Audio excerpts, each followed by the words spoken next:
거는 사실 제가 암보험을 예약을 해 먹었거든요. 진단받기 얼마 그런 전에 일이 저에게는 있을 거라 생각은 못 했어요. 몸은 안 좋았지만 암이라는 거는 나와는 좀 상관이 없다고 생각했는데 암 진단을 받게 된 거죠. 어찌어찌 해서 병원의 화학 치료를 받을 수가 없는 상황이었어요. 상태가 만성 이제 염증 이 정도로 돼 있는 거예요. 예, 기적처럼. 조금 전에도 제가 어느 분을 만났는데 본인은 정말 좋은 먹거리, 유기농 먹거리 이런 우리나라에서 알아주는 그런 생협의 그런 식품들만 먹고 항상 그러구나 운동도 열심히 했어요. 근데 내가 왜 암이 왔어요?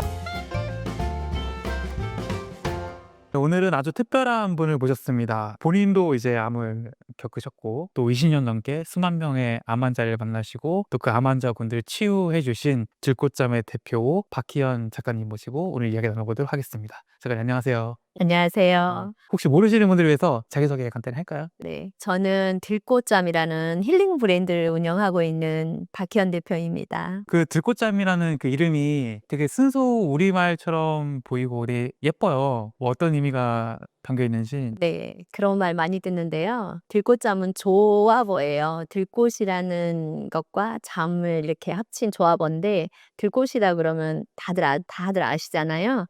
이렇게 자연에서 자생적으로 스스로 이렇게 피어나는 그런 생명력 있는 게 들꽃이고 잠은 사람들이 회복이 기본이 되는 잠이에요, 말 그대로. 그래서 이 들꽃과 잠 이렇게 합친 조합어인데 우리 사람이 그렇게 강인한 생명력이 있고 그렇게 회복할 수 있는 존재라는 그런 걸 추구한다는 뜻의 저희가 들꽃잠입니다. 회복의 주체는 이제 대부분 이제 암과 같은 병을 갖고 계신 분들이 되겠죠. 그래서 일단은 그 작가님의 얘기를 일단 안 들어볼 수는 없을 것 같아요. 그 작가님께서 이제 암을 경험을 하셨으니까 그 암을 처음에 뭐 진단받았을 때 뭐 상황이라든지 뭐 생각나세요 혹시? 네. 저는 참 좀 젊었을 때 암을 경험을 했어요. 30 대였는데 제가 인제 둘째 아이 낳고 암 진단을 받았거든요 사실은. 근데 인제 그때 제가 그 이전에 제가 유산도 많이 하고 여러 가지 인제 냉증과 통증과 뭐 불면증 이런 것들을 많이 경험하고 있는 상황이었거든요. 그랬는데 결국은 이제 암 진단을 받게 됐어요. 근데 굉장히 좀 당황스러웠던 거는 사실 제가 암보험을 예약을 해 먹었거든요. 진단받기 얼마 그런 전에 일이 저에게는 있을 거라 생각은 못 했어요. 몸은 안 좋았지만 암이라는 거는 나와는 좀 상관이 없다고 생각했는데 암 진단을 받게 된 거죠. 네. 그러면은 지금은 이제 암을 이제 치료하신 지 진짜 10년 이상이 되신 거잖아요. 지금 와서 돌이켜 봤을 때 그 당시 좀 '아 내가 안 진단받게 된 이런 증상들이 좀 있었는데 이게 좀 암과 관련이 있었던 것 같다.' 짚이는 거 있으세요? 지금 좀 전에 말씀드린 것처럼 저는 되게 잠을 못 잤어요. 잠을 못 자고 유난히 몸이 찼어요. 배도 차고 손발도 차고 여성들이 있는 그런 월경통도 좀 심하고 이 몸에 통증도 많이 느꼈어요. 근데 실제로는 그랬는데도 그게 암까지 될 거라는 생각은 못 했던 거죠. 그냥 증상 자체로만 느꼈던 거죠. 잠을 얼마나 못 자신 거예요? 그러니까 정말 심할 때는 병원에서 수면제 처방을 해 줘도 잠을 못 잤어요. 그걸 먹어도 네. 신경이 굉장히 인제 예민해지니까 그게 같이 인제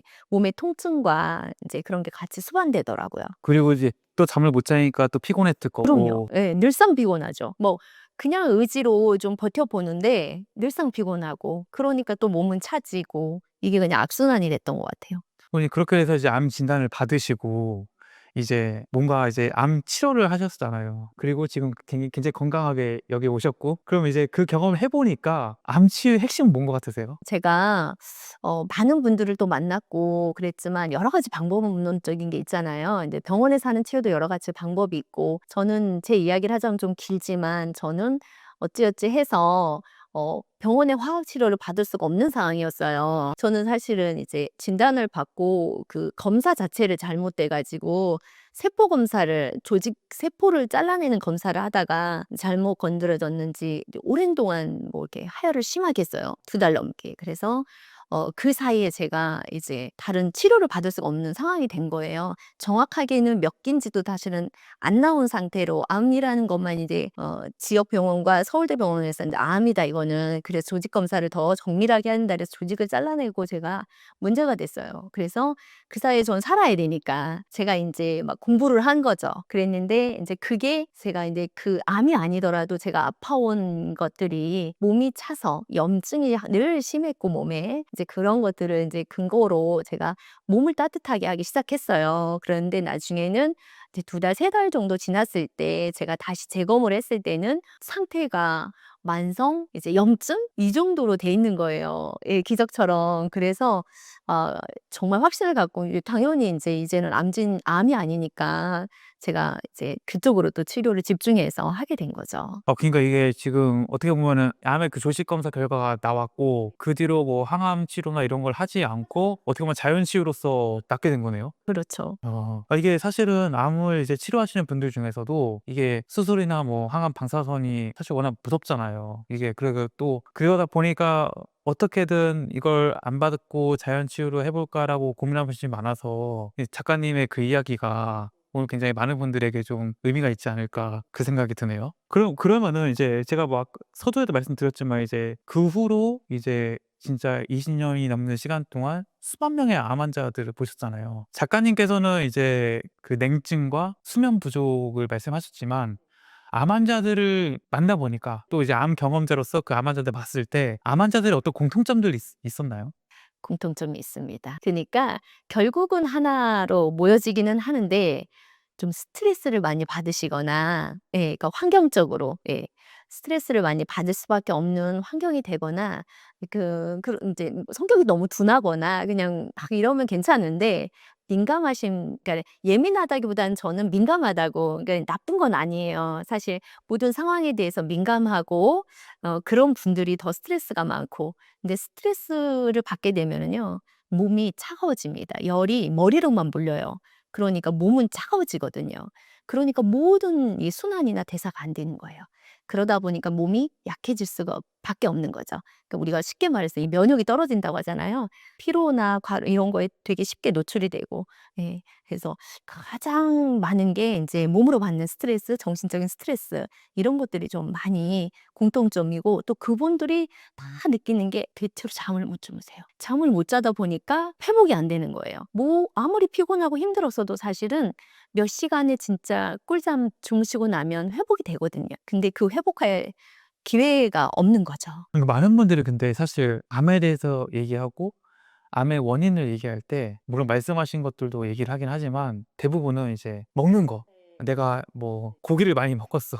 뭐 "튀긴 걸 많이 먹었어." 뭐 이런 걸 말씀하시거나 아니면은 이제 뭐 "운동을 안 했다." 이런 것들을 많이 꼽는데 작가님이 말씀하신 걸 보면은 그것보다도 먼저 스트레스가 나오고 체온이 나왔단 말이죠. 그럼 이 얘기는 작가님께서 직접 경험하시고 그 암 환자를 봤을 때는 오히려 음식이나 운동보다는 뭐 수면이나 스트레스, 체온 이런 것들이 훨씬 더 암에 미치는 영향이 큰 것 같다. 이런 의미인가요?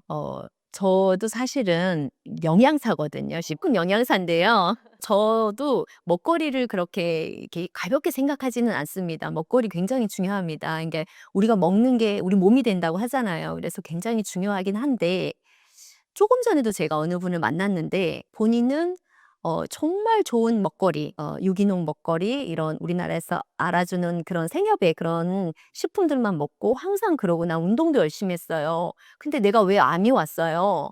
그런 말씀하시더라고요. 근데 제가 정말 수많은 분들을 보고 또 저도 식품 영양을 전공했지만 그런 먹는 먹거리가 너무 중요하고 영향을 받는 거는 정말 맞습니다. 근데 더 근본적으로는 거꾸로 말하면 우리가 몸이 찬 상태에서 아무리 좋은 식품이나 영양제를 먹거나 운동을 해도 해소가 안 되는 그 근본적인 게 있더라고요. 그래서 그게 전혀 상관이 절대 안 그렇고요. 많은 영향이 있지만 그 근간이 몸이 냉한 상태에서는 회복을 기대하기가 좀 쉽지가 않고 또 반대로 몸이 따뜻했을 때는 그 회복이 굉장히 빠르다는 거죠. 제가 그 작가님 책에서 굉장히 좀 인상 깊게 또 재미있게 읽었고 또 암 환자분들한테 이게 참 의미가 있겠다 싶은 이야기가 하얀 늑대 이론이었어요. 그 이야기 좀 해 주시면 좋을 것 같아요. 네. 그 하얀 늑대, 검은 늑대 얘기는 그 인디안 얘기로 많이 알고 계시는데 저는 이 비유를 그렇게 해요. 우리 몸에는 하얀 늑대와 검은 늑대가 있는데 싸우면 누가 이길까요? 이런 질문 제가 드리거든요. 근데 그 하얀 늑대는 우리 몸의 정상세포예요. 네. 우리 몸에 이롭게 하는 좋은 세포라고 이렇게 생각을 우리가 이렇게 하자고요. 가정을 하자고요. 그리고 검은 늑대는 우리 몸에 염증이나 암세포 같은 좋지 않은 그런 힘이 있어요. 그러면 우리는 어디에 힘을 실어주느냐? 그거는 내가 밥을 주는 쪽에 늑대가 이긴다. 제가 그렇게 표현을 하는데 그 하얀 늑대가 이기려면 그 환경은 우리가 선택을 해야 되는데 우리의 먹거리나 생활 습관이에요. 그러니까 우리가 먹거리가 중요하지 않은 건 아니에요. 그래서 좋은 먹거리를 먹어주는 거, 신선한 거 이런 식품을 먹어주는 것과 또 가장 중요한 게 몸을 따뜻하게 하는 식품을 먹어주는 거예요. 그리고 몸을 따뜻하게 하는 거. 근데 우리가 화를 내고 찬 걸 먹고 스트레스를 그대로 노출을 하고 그러면 어떻게 되겠어요? 그러면 우리가 검은 늑대한테 밥을 주는 거예요. 그러니까 내 생활 습관 태도가 어떤 늑대한테 밥을 먹이느냐. 내가 오늘도 건강한 정상세포 하얀 늑대한테 밥을 주겠느냐 검은 늑대한테 주겠느냐. 그래서 제가 간단하게는 이렇게 표현해요. 오늘 식사 후에 알을 드실 거냐 뜨알을 드실 거냐 이거 가지고 구분해 보시라고 그러거든요. 네. 그게긴 뜨아는 이제 하얀 늑대 밥을 주는 거고 그래서 아는 이제 검은 늑대 밥을 주는 그러니까 이게 참 내가 어떤 뭐 무엇을 먹든 뭐 커피가 됐든 밥이 됐든 뭐 혹은 내가 어떤 행동을 하든 어떤 삶에서 여러 가지 행동을 할 때 내가 지금 어떤 늑대한테 밥을 주고 있을까라고 생각하면은 훨씬 더 판단이 쉬워지는 것 같아요. 그렇죠. 암의 그 증상 중 하나로서 이제 뭐 냉증도 말씀하셨고 또 사실 이번에 쓰신 체온 회복력에서도 체온을 많이 강조하시잖아요. 저도 사실 그 얘기 듣긴 했어요. 뭐 체온이 1도만 올라도 우리 몸의 면역력이 뭐 몇 배가 더 올라가고 이런 게 봤는데 이제 작가님께서도 책에서 이 체온의 중요성을 말씀하셨고 이 체온과 또 암의 관련성에 대해서도 적어주셨잖아요. 이 체온이 1도만 좀 떨어져도 암이 훨씬 더 살기 좋은 암이 뭔가 성장하기 좋은 환경이 되는 건 맞는 얘기인가요? 네. 그거는 뭐 제 얘기가 아니라 이미 의학계에서 다 이렇게 증명을 해내고 그래서 의사분들도 다 하시는 말씀이 "체온 1도 잡아야 된다. 그래야 면역이 5배 올라가고 체온 1 도가 떨어지면 면역이 30% 떨어진다." 이런 말씀 정말 캠페인처럼 하시잖아요. 예. 근데 우리가 단지 체온을 올리라 그러니까 체온을 무조건 뜨겁게만 올리면 되는 줄 아세요. 예. 그러면 막 37 도, 8 도, 9 도가 좋으냐. 항상 그렇게 열이 오르는 거는 상당히 심각하게 아픈 상태인 거죠.